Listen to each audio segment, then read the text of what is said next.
Allah sa ta yi kwana. Wallahi in ta rika ni sai buzuna. Mutunta ne kaje. Leke kuma gida ne mutum da gidan shi. Kai me kake wanda ke a gidanka? Kai an kai mu aure jiya da kai da gidanka kuma ka zo kana leke. Mata ta bata da imani. Ka kwantar da hankalinka. Imin bayani a hankali.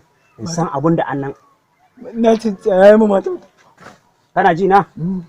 Akwai wani magana da zan gaya maka. Haka aka aure. Da kai da gidanka a ce kuma sai ka zo kana leƙe. Kiran nika sai ta yi kwana ya shige.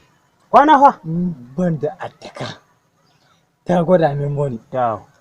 Ta addabi rayuwata. To tsaya. Kana ji na? Isa ta zo kusa. To.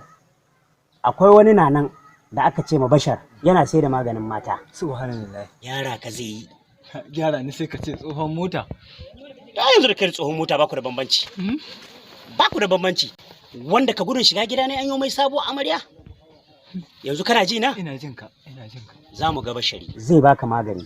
Zai iya maka haɗi wanda yake shine mai ji da kanshi wanda yake gobe matarka sai ta ce ga makullin mota ta baka. Allah ya ma Bashar albarka ya gyara aure da sakin ta zai. A'a. Wallahi da sakin ta zai. Saurara ni ka ji ka saki ta. Bashar ya zo da kayan gyara maza.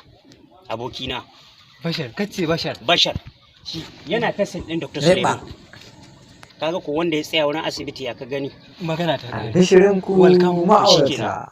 Shahararren masoyin nan naku wato Bashar Islamic Medicine ya zanzare wurin kinkimo muku shahararrun magungunan nan na Islam kamar irin su habbatu sauda, man hulba, man kwakwa, man albasa, ina mabukata man riɗi, sinadarai daban-daban irin su alayyadi da kuma tafarnuwa, man zaitun kala-kala. Ku tuntuɓe mu ta nambar waya kamar haka. Shagon yana daidai da asibitin Dr. Suleiman Sabon Gari Riba. Wani batun ma sai kun zo.